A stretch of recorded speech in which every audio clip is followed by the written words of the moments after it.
Olá, pessoal. Meu nome é Mário Frigeri, sou poeta e escritor e estou convidando vocês para os meus momentos de poesia no YouTube. Serão mais de 100 poemas e mensagens, meus e de outros poetas, interpretados com muito carinho para iluminar o seu coração. Venham comigo. A mensagem de hoje intitula-se O Poder Fulgurante da Oração. A oração é para o ser humano o que o sol é para a natureza, ou seja, a fonte de toda a vitalidade. Quando se ora, as palavras não importam. O que importa é o pensamento, porque é o veículo que eleva o sentimento até o trono celestial. Também não existem fórmulas mágicas para a prece. As orações ensinadas por Jesus e por muitos de seus emissários, como Francisco de Assis, por exemplo, têm por objetivo apenas facilitar à pessoa que ora a sublimação de suas ideias. As preces ditas com o coração e não apenas com os lábios são boas em quaisquer cultos e têm por objetivo elevar as almas a Deus, que é grande o bastante para acolhê-las, não obstante a rudeza inocente com que às vezes são proferidas pelas almas mais simples. Em seu livro Onde Existe Amor, Deus Aí Está, narra o escritor russo Leon Tolstói que certo sacerdote e seu colegiado estavam fazendo uma viagem de navio quando é avistada uma pequena ilha no horizonte. Aguçando a atenção dos passageiros, um pescador aproveita o ensejo e conta sobre 3 velhos eremitas que vivem insulados naquele local com suas longas barbas e cabelos brancos. Interessado, o sacerdote pede mais informações ao pescador, que descreve a aparência peculiar dos 3 anciãos, considerados por muitos como verdadeiros santos, pois que Deus os abençoa com poderes milagrosos. O capitão do barco, porém, diverge dessa opinião e, apresentando sua versão da história, afirma que não passam de 3 ignorantes que não entendem nada e são mudos como os peixes do mar. Ainda assim, curioso para conhecê-los, o sacerdote solicita que o navio faça uma breve arribada na pequena ilha. Em pouco tempo, o barco é ancorado nas proximidades do litoral, um bote a remo é baixado ao mar e o religioso é levado à praia por alguns remadores. Lá, ao avistar ao longe os 3 eremitas sobre uma grande rocha, resolve ir ao encontro deles e pede-lhes que lhe contem como é que demonstram sua devoção a Deus, ou seja, qual é a fórmula que usam em suas orações. O mais velho deles informa que os 3 apenas repetem uma prece. Abre aspas. Vós sois 3, nós somos 3, tende piedade de nós. Fecha as aspas. O sacerdote acha curiosa a prece pronunciada com palavras tão simples e, citando a Sagrada Escritura, se esforça para ensinar-lhes a oração do Pai Nosso. Por diversas vezes, os velhos repetem humildemente a oração até que conseguem, com muita dificuldade, aprendê-la.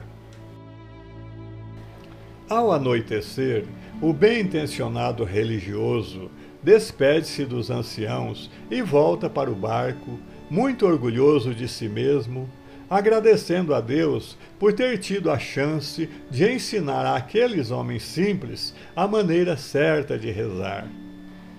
Quando já estavam navegando havia um bom tempo e a ilha se encontrava bem distante no horizonte, o sacerdote repara numa luz esbranquiçada que vinha avançando sobre o mar e se aproximando muito rápido da embarcação. Ele fica bastante confuso, sem saber do que se tratava. Finalmente, o capitão conseguiu ver os 3 eremitas que estavam correndo sobre as águas em direção ao navio. Toda a tripulação se debruçou sobre a amurada para ver de perto o evento milagroso. Quando os 3 anciãos já se encontravam bem próximos, um deles gritou, dirigindo-se ao sacerdote: Senhor, esquecemos parte da prece que nos ensinou e queríamos recordá-la. O religioso, maravilhado com o que estava presenciando, diz ao exaltado eremita: Meu estimado irmão, fique em paz. A prece que vocês costumam dizer já está perfeita para Deus. Continuem a rezá-la como sempre fizeram. Felizes, os 3 santos retornam à ilha, caminhando tranquilamente sobre o imenso lençol de águas cristalinas. Vamos recordar agora, com André Luiz, em alguns itens preciosos, a importância da oração que nos leva à nossa renovação com Jesus. Os textos foram condensados de 3 livros seus: Mecanismos da Mediunidade, Os Mensageiros e Libertação, todos publicados pela FEB. Item 1. Orar constitui a fórmula básica da renovação íntima, pela qual divino entendimento desce do coração da vida para a vida do coração. Semelhante atitude da alma, porém, não deve, em tempo algum, resumir-se a simplesmente pedir algo ao suprimento divino, mas pedir, acima de tudo, a compreensão quanto ao plano da sabedoria infinita, traçado para o seu próprio aperfeiçoamento, de maneira a aproveitar o ensejo de trabalho e serviço no bem de todos, que vem a ser o bem da própria alma. Item 2. A mente centralizada na oração pode ser comparada a uma flor estelar aberta ante o infinito, absorvendo-lhe o orvalho nutriente de vida e luz. Item 3. Na prece, encontramos a produção avançada de elementos força. Eles chegam da providência em quantidade igual para todos os que se deem ao trabalho divino da intercessão. Mas cada espírito tem uma capacidade diferente para receber. Essa capacidade é a conquista individual para o mais alto. E como Deus socorre o homem pelo homem e atende a alma pela alma, cada um de nós somente poderá auxiliar os semelhantes e colaborar com o Senhor com as qualidades de elevação já conquistadas na vida. Item 4.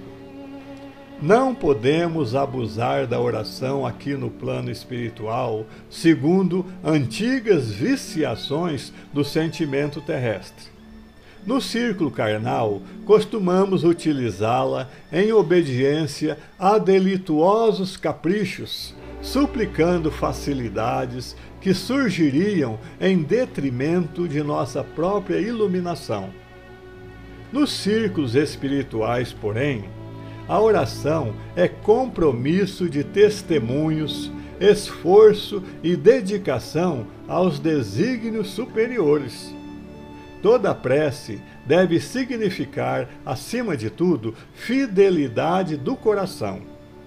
Quem ora sintoniza a mente com as esferas mais altas e novas luzes lhe abrilhantam os caminhos. Item 5. O trabalho da prece é mais importante do que se pode imaginar nos círculos terrestres. Não há prece sem resposta. E a oração, filha do amor, não é apenas súplica. É comunhão entre o Criador e a criatura, constituindo assim o mais poderoso influxo magnético que conhecemos. Item 6.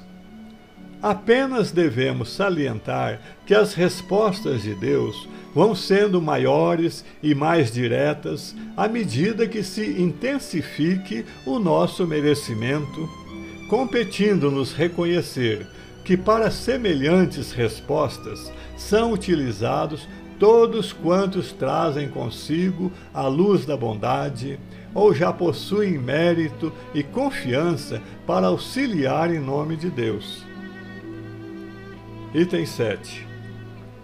No circuito de forças estabelecido com a oração, a alma não apenas se predispõe a regenerar o equilíbrio das células físicas viciadas ou exaustas, mas também reflete as sugestões iluminativas das inteligências invisíveis de condição mais nobre, com as quais se coloca em relação.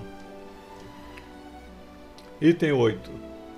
Nunca poderemos enumerar todos os benefícios da oração. Toda vez que se ora num lar, prepara-se a melhoria do ambiente doméstico. Cada prece do coração constitui emissão eletromagnética de elevado poder. Item 9. Por isso mesmo, o estudo e a vivência do Evangelho no lar não são tão só um curso de iluminação interior, mas também processo avançado de defesa exterior pelas claridades espirituais que acende em torno. O homem que ora traz consigo inalienável couraça. O lar que cultiva a prece transforma-se em verdadeira fortaleza. Item 10.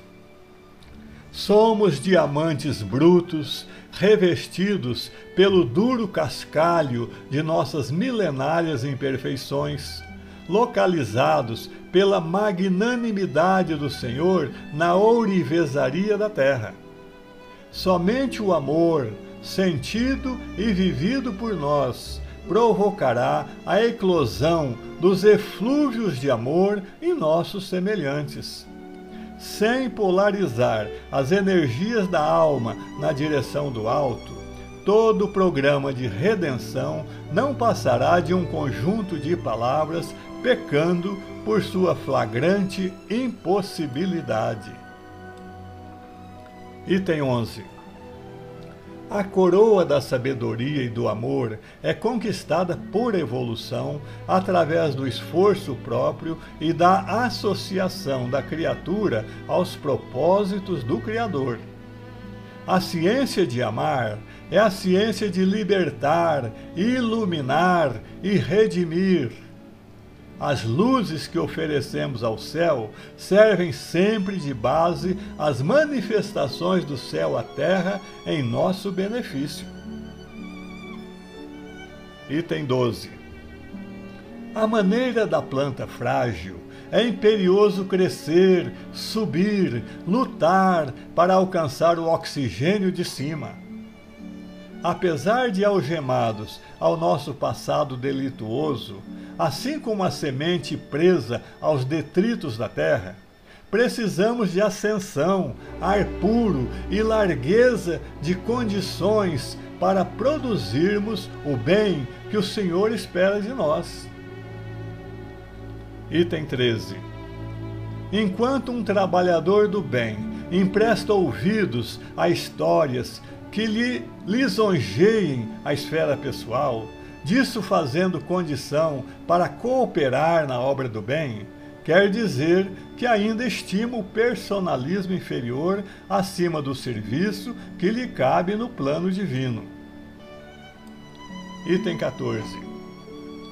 Toda pessoa que já acordou para o bem, quando, durante o dia, se deixa envolver por determinadas faixas de vibrações inferiores, quase sempre está marcando uma entrevista pessoal para o sono da noite próxima com os seres e as forças que povoam essas faixas. Item 15. O pensamento é força criadora de nossa própria alma e, por isso mesmo, é a continuação de nós mesmos. Através dele, atuamos no meio em que vivemos e agimos, estabelecendo o padrão de nossa influência no bem ou no mal. Item 16. A prece ajuda, a esperança balsamiza, a fé sustenta, o entusiasmo revigora, o ideal ilumina, mas o esforço próprio na direção do bem é a alma da realização esperada. Item 17. Muitos perguntam onde encontrar Jesus.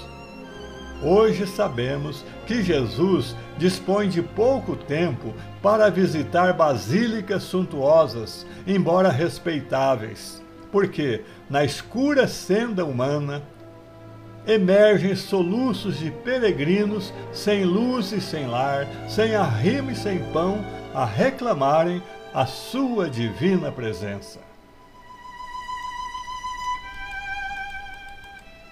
O poder fulgurante da oração. Oração e merecimento estão intimamente ligados. E como adquirimos merecimento? Merecimento se adquire de 3 formas. Primeira, amor em nossos relacionamentos familiares e sociais. Segunda, trabalho na seara do bem. E terceira, serviço desinteressado em benefício do próximo. Trabalhar no bem é como depositar dinheiro no banco da espiritualidade. E pedir alguma coisa em oração é como emitir um cheque. Se você não tem depósito no banco, seus cheques voltarão com o carimbo de 100 fundos.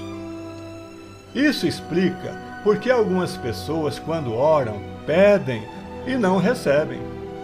E não recebem porque existe uma lei divina chamada lei de compensação. Essa lei diz que é dando que recebemos, como registrou São Francisco de Assis. E quem não semeia não colhe, como registra a palavra de Deus. Vamos dizer a coisa com muita clareza para chocar e despertar as mentes adormecidas. Deus é bom, mas não é bobo. A lei divina diz que a cada um será dado de acordo com suas obras. Deus não é Deus de ociosos. Aos ociosos, Deus dá o básico para a vida, mas aos que o amam e cumprem amorosamente as suas leis, ele dá copiosamente. Como ensinou Jesus no Evangelho: buscai primeiro o reino de Deus e sua justiça, e todas as coisas vos serão acrescentadas. É isso. Espero que vocês tenham gostado. Obrigado por assistir a nossos vídeos. Não se esqueça de deixar seu like e inscreva-se para receber em primeira mão os próximos poemas. Um grande abraço e muita paz.